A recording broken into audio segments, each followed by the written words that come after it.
Welcome to Pat's Cast, the unofficial Regina Pats podcast. I'm Matt, I'm Chris. and this is our episode for March 10th, 2019.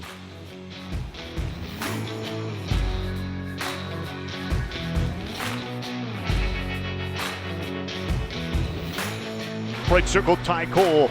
Cole, wrist shot, scores! Puck comes loose right to Garrett Wright. He's up the left wing into the Warrior zone. Left circle, a shot, scores! What a shot! Garrett Wright, top corner, over the glove of Adam Ivanov. Zawatsky in the Pat zone right wing into the right circle. In front for Sterling. What a right pad save for McNabb, and he's got it coming in the crease. And then Crane just dummied somebody in front, and they were looking for that rebound. Okay, well, last week Chris had the cold. This week you might notice that I have the cold, but we'll go ahead with it. Just bear with us a little bit. 2 games to look at this week, 2 Moose Jaw games. Let's just jump right into them. Not too much to say about them. Not too much positive to say about them, I don't think. I guess just recognizing Moose Jaw. Moose Jaw's looking pretty good. They're primed for a good playoff round against Saskatoon. It sounded like everything's kind of figured out in this in the East. Not too much can change. Well, nothing can change now with standings and whatnot. But either way, they really took it to us, and they kind of have the whole season. We haven't really had much success against them. Yeah, no, not at all. The top line didn't get as much ice time in the second game. Yeah, the one here, the Friday night game was okay. At least it was competitive. The first period, I think we got outplayed a little bit. Took a few stupid penalties, and really that was the difference in that game, and even the second game. Power play goals they got, and that was kind of it. We just couldn't get back into it. Yeah, the reffing was pretty inconsistent in the second game. There's some weak calls. Mitchell stepped up, had a nice hit on a guy, and they said head contact. There's this, but then McNabb got run twice, no call. His helmet got knocked. The guy hit him right in the head. Helmet got knocked off and everything, no call. Then he got run a second time, no call. Dubinsky took I guess it was a bad penalty. He took a chop. It was tough to see if the puck was loose or not. Like, the video feed was so bad you couldn't really tell. But yeah, he took a chop at the goalie and he got a penalty. All right, fair enough. It's a penalty. Well, there's a few guys that was kind of scrumming in front of the net, and the one guy was just pitchforking McNabb like 5 times. And finally, Riley Crane just grabs the guy and throws him down, and we get the penalty. Of course we do. Yeah, it was pretty inconsistent. I mean, it didn't cost us the game or anything, but it was just sad to see that the reffing was so bad that game. We were playing a bit handicapped these 2 games. Struhe and Nyhoff both out for that Friday night game. Struhe is back for Saturdays, but that's 2 centermen down. Pierce was out, a late scratch for the Saturday night game. Tyson Feist was out. Really, we only had 3 full lines of forwards. Clayton there, the lone man on the 4th line. Yeah, he did get a lot of ice though. Yeah, in the game here. It's just sad. I mean, you're playing handicapped as it is with down 2 centermen. Yeah, that's tough. Yeah, tough games all around. I don't know.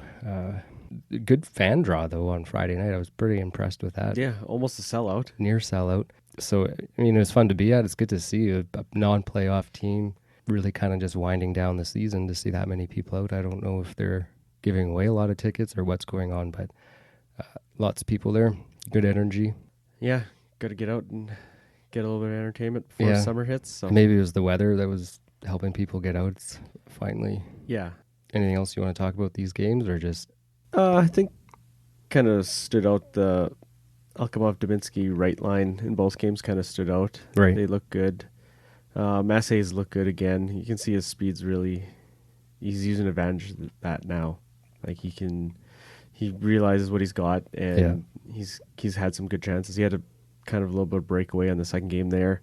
I guess he could have tried to move. He had to get to the puck first. He didn't have a full on breakaway, but as soon as he got the puck, he shot it. Which he tried to go top corner. Goalie made a nice save, but the young guys are looking better, so that's nice to see. There's still lots of mistakes that they're making as well, but hopefully we can start to clean that up for next year. Yeah. Again, the power plays. Yeah, it's struggling again. Not looking too hot. Penalty kill had some trouble against Moose Jaw. But I mean, Moose Jaw's got a pretty good PP1. They got some good players out there. And their first power play goal was the exact same play as the first power play goal in the game on here. Friday. So it was the exact same play, and we got beat on it twice. Yeah. Which is unfortunate. We'll continue on with our players of the week, picks of the week. You want to start off this week? Sure. Forward, I'll go with Wright. That line looked good in both games. He had the goal in the second game. A nice shot again. Yeah. He went real wide, and he was almost at the face-off dot when he shot it. Like, I thought the defenseman kind of pushed him that way, which is a good play, but man, he got it top corner, glove side, and it was a real nice shot. As for defense, Putos looked solid back there in that Friday night game. He looked pretty good. And Paddock had a pretty good game Friday night as well. Got the first star, but I mean, there wasn't a ton of... Like, there was a lot of shots, but there wasn't a ton of grade A scoring chances for Moose Jaw Friday. And McNabb didn't play terrible. He had some nice saves Saturday night. Yeah, I'm going to stick with Puto as well. I know maybe we should try and pick someone else, but I think we're in consensus there. He's our best D-man out there right now, right? He is, yeah. The other guys are young. They're still making their way. Yeah, definitely seeing that leadership too. He's just that nice physical presence out there. Yeah, he's going to be missed next year, but he's got some plans though. We're reading, there's an article there about him. He's looking at, University of Manitoba, Lethbridge, possibly U of R as well. So he's looking at CIS route, which I think is a really good idea for him. Yeah, definitely. There's also a mention of him kind of looking at Europe and a different route that way, but he'll be our defensive player of the week, I think. Offensive... it's tough to pick this week. Yeah, we didn't look good offensively in either game. 2 goals both games. I'll just pick one of the young guys, Riley Crane. A bit of a physical presence out there again. Wasn't a great week for offense. That's okay. It's okay. Looking forward to next week. I guess essentially our race with PG is kind of out of reach now getting there, unless we really pull these games out of the hat. But PG beat Portland last night, and they're a few points up on us now, so it's looking like that narrative is kind of coming to an end. Yeah, we're going to have to win out, and they're going to have to lose out for us to pass them. So yeah. That's going to be tough. Yeah. Swift Current's a winnable game. It should be. I've been saying that every time we play Swift Current, but they've beat us a few times, actually. Yeah. Then it's home and home against Brandon, the game Friday here, and Brandon on Saturday. And I thought maybe that would be big games for Brandon, but with them losing in Calgary and Medicine Hat this weekend, they're... In Red Deer. Red Deer, sorry. Yeah, those are the 2 teams they had to beat. Needed to win. Yeah, those were... And they lost to both. They were up against Red Deer 3-0 and ended up losing 5-3 and then lost in the Hat last night. So, they controlled their destiny there, and it seems like it might be slipping away for them. It depends. I mean, everyone has a few games left. If they can put together these wins and get 4 points against us, I don't know. They still might be able to squeak it out. But they're 4 points back with 3 games to go. Okay. And Red Deer has a game in hand as well. They're 4 points back, Red Deer as well. So it's not mathematically out of the question, but they certainly didn't do themselves any favors this weekend. They need those 2 wins against the 2 teams they're chasing. Yeah. Draft lottery. We've been talking about that a little bit lately. Some more news on that really is that Matt Savoy was denied his exceptional status by the CHL. And that seems... No, by Hockey Canada. Hockey Canada, sorry. Yeah. And that seems to be pan decision by most people. Seem like he... should be playing in the league next year full time. Seems like he's got the skill. Like, I only see a little bit of him in that game at the Winter Games when they played Saskatchewan, and he had a hat trick and he had one really nice goal. But other than that, I haven't really seen him play, so I can't comment on that. But it seems like the narrative out there is he should be playing full time next year. That seems to be the talk on Twitter, that he is more than skilled enough. So they denied him, but then granted the guy out in the OHL. Yeah. So I don't know if it's the same people making the decisions for each league. Definitely, it sounds like this raised a few eyebrows as to why they didn't grant him WHL exceptional status. I guess how it relates to the Pats is Carter Savoy, Matt's brother. He's 17 17 right now, playing in a 16-year-old season. He turned 17 in January. So he's a Regina Pat draft pick. We drafted him the same year, the Dubinsky year, 9th round, 198th overall. He's committed to the University of Denver for the 21-22 season. He's playing in the AJHL right now. Just received Rookie of the Year honors there. 31 goals, 42 assists for a total of 73 points. So he's a young guy playing in, not WHL level, but AJHL. So he's playing older guys and having some success there. It was the question ever that he might, if Matt Savoy got drafted, he could be possible draft or a trade bait for whoever did get Matt Savoy. And I think it would be best situation for the Pats if Matt was granted exceptional status, gets drafted this. He's getting drafted this year either way, but now maybe his options are opening him up to something else if he can't play, since he can't play this year full time. But if he was able to play full time, the best situation is for us is we could dangle Carter for trade bait and get something in return, because I don't think he's going to be playing for the Pats. I can almost put money on that he's not going to be playing for us. No, and that's the whole thing and that's why he's probably drafted so late for being what seems to be quite a skilled player drafted in the 9th round, is that there's never really high hopes for him playing here, but he could be, maybe trade bait if Matt's team wanted to try and get him, but not holding out now that. Now the question is if some people are saying Matt Savoy might go the NCAA route as well, and I don't know about that. With his skill level, he plays junior A for 2 years. Does that really help him? Because obviously he should be more than skilled enough to play junior A. Is that bringing him down? Is that going to help his development?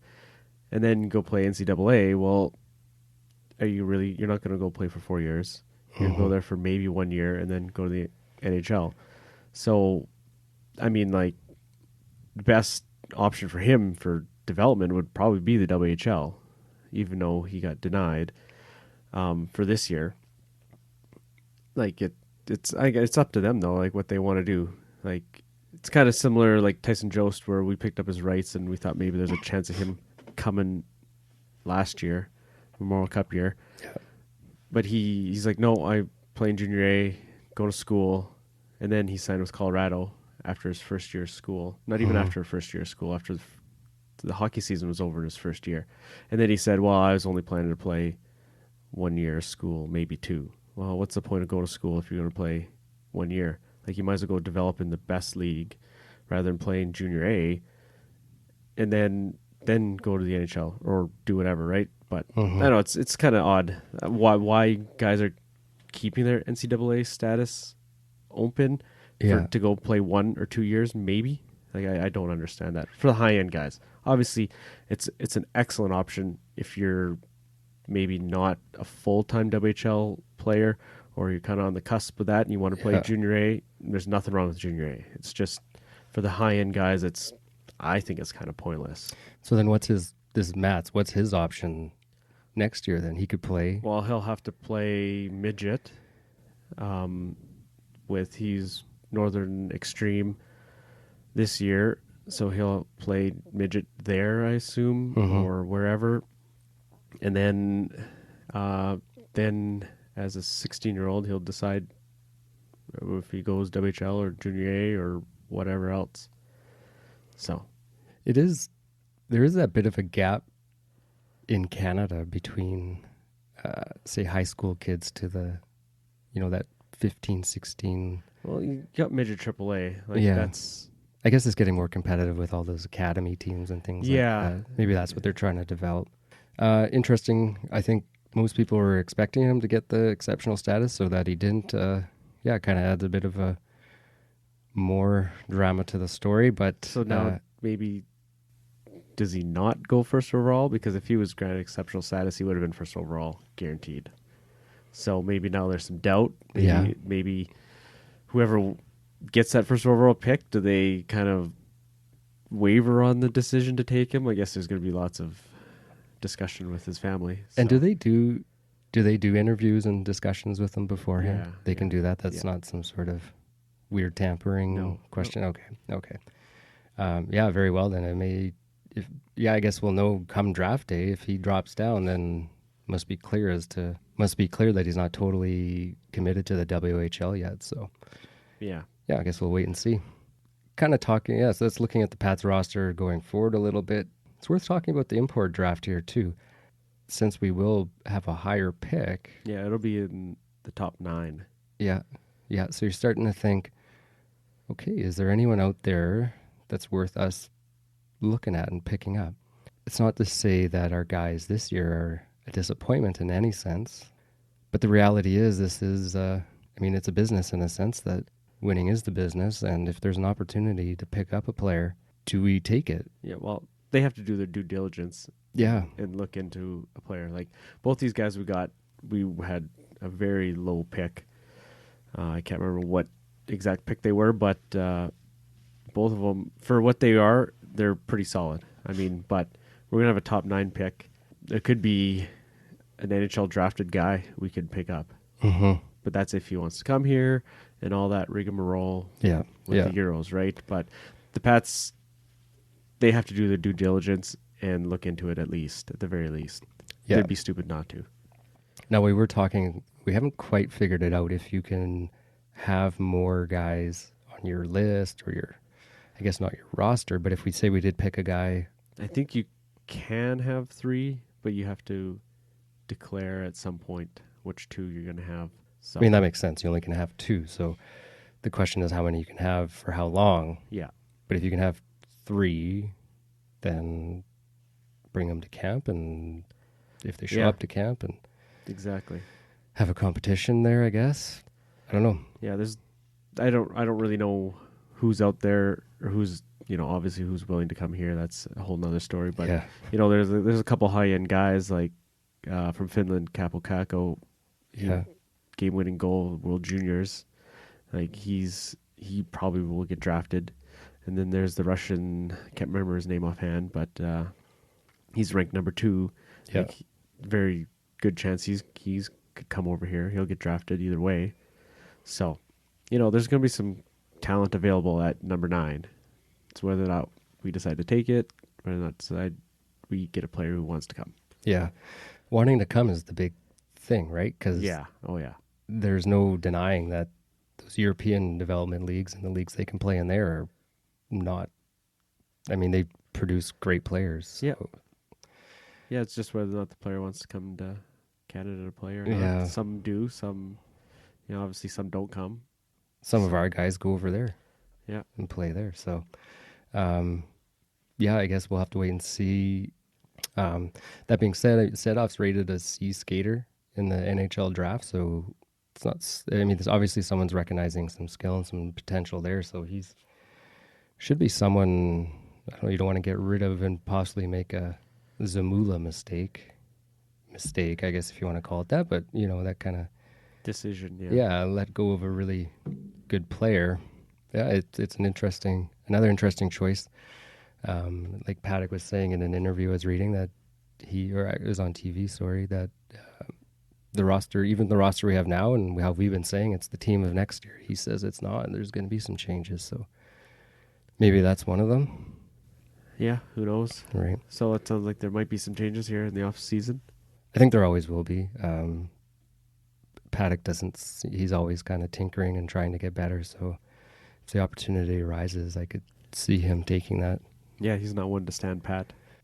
Just wrapping up Pat's news here, we want to recognize Austin Pratt on his 250th WHL game. Majority were with Red Deer, but he's really kind of coming into his own here. This year's been kind of becoming a leader on the team. You think you could see him stepping up next year? Yeah, I think he'll be captain next year, definitely. Right, no reason for him not to be. It's been a tough year for us, and to have someone like him step up and kind of take that leadership role, really lead these young guys, a lot of young guys, and be some other young guys next year coming up. He seems like a great guy to have have representing us. And yeah, he's been through the ups and downs lately, so should be good leadership in that locker room with him. Yeah, definitely. Him and Walker, I think Walker seems to be quite the leader on ice, definitely. Yeah. I mean, he's kind of a late ad this year, and I haven't seen too much of him, but we've all been really impressed with his game. Yeah. Kind of got bit by the injury bug here at the end of the season, but Could have used it in the Moose Jaw game. yeah, Who was being up to his dirty self there, throwing some punches, and could have used a big, strong guy out there to put him in his place. yeah, he's not I wouldn't call it, I don't know, an enforcer, but he's a presence. Yes, definitely. He doesn't take anything. No. One of the first games here, he was stepping up for somebody. And Yeah. I can't remember who it was, but he definitely stepped in and definitely made his presence felt. Yeah. All right, well, let's look around the league a little beth. Things are starting, the dust is settling.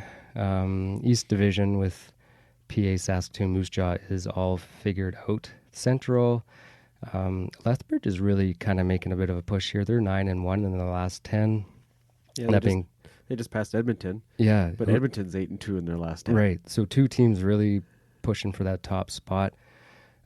Still figuring out how it's going to settle down, but we think it'll end up being Red Deer, Medicine Hat, and Calgary, Brandon looking in from the outside. Yeah, I think so. With their past couple of losses here, unless something really turns around here. But Medicine Hat is 2-7-1 in their last 10. They are on a slide. So they might just kind of squeak in. But they are, the 4 points up with 3 games to go. So they should hang on. But then they hang on, that gives them a date with PA in the first round. So, sure you made it, but it's going to be a quick exit, especially if they're not playing very top good hockey right now. Yeah, that's a tough draw for them. So then the BC division is looking pretty well sorted out in terms of could it up being a difference between the 1 and 2 seeds with Vancouver and Everett. Yeah, they're tied now. Vancouver's been pretty hot, 7-2-0-1. Same as Everett. Go ahead. Read something, Seattle and Everett. Seattle's been playing Everett really well lately. They just beat Everett. Yeah. So, and that's a potential first round matchup. So yeah, and the goalie they picked up, that Roddy Ross, came out of the AJHL, and he's been very good for them since they traded away their goalie to Lethbridge, who ended up quitting. So, Seattle's, they look, when they were here, they look good. I was impressed by them for being a 500-ish team in the last place in the U.S. division. Yeah, they could be a scary team to play in that first round. No sleeping on them. So definitely not. Portland's been struggling a bit lately. They've had some injuries. They're not going to catch Everett, that's for sure. They're hanging on to second. It's going to be them and Spokane for sure in the first round. Whether or not, just depends who has home ice on that one. Yeah. Then Tri-City's in for sure, and Seattle should be in. Next point gained or point lost by Kamloops, they're in. So okay. So the dust is settling here. Not too much more to figure out. We don't really have a ton to play for anymore either, other than in Pride and guys fighting for roster spots and making an impression for next year, I think. Yeah, it'd be nice to get 20 wins. It would be, yeah. A 2 instead of a 1. That means 2 out of the last 3 we need. Brandon, if they lose here, I think they play during the week as well. If they lose that, they're done. So maybe they'll just pack it in those last 2 games. And we did beat them twice in a row. I would say it's the one team we've had a bit of success against this year consistently is Brandon. So that's the goal for this week. Let's get to 20 wins. Yeah, let's beat Swift. We need to just put our stamp on Swift and say and then we just need to split with Brandon. Yeah, that's that'd be nice. So speaking of that Brandon game, awesome turnout for the Moose Jaw Friday night game. We want to do our part to help and get as many people into that game. It's fan appreciation night. 50-50 starting at 27,000. Yeah. So lots of incentive to come. They give away lots of stuff. They're basically giving away bobbleheads and stuff. Our whole section got one last year. And so we want to do our part. We have a couple pairs of tickets We traded in our Bring a Friends, and we essentially bought a whole row of tickets. Yeah, in our section. So in our section. So anyone who doesn't have tickets, who wants to give some to some friends and family, hit us up with a message on Twitter, and we'll give those to you. We got 4 to give away, so we'll give them away 2 sets. So yeah, anyone that wants to get some people out that maybe don't normally get to go, give them these free tickets, and it should be a fun night regardless of how this season's gone. It's the last game, and yeah, it's fan appreciation night, and it's usually pretty fun. Wrapping down the season, weather's getting nice, and heck, baseball's starting up, and yeah, so, I tried to flip on the game today, but it wasn't on TV. Oh, When I was eating lunch, I was like, oh, yeah. Jay's game is on. No, it's not on TV today. But, oh well, there's be lots of those in the summer to watch. And probably not too much left for us. We'll trying to work on a season review episode, some news as it comes up with drafts and whatnot. But yeah, so far it's been a good year. yeah, thanks for your listenership this year so far, and hope to keep it going. All right, we'll see you guys at the rink. Good night. Bye.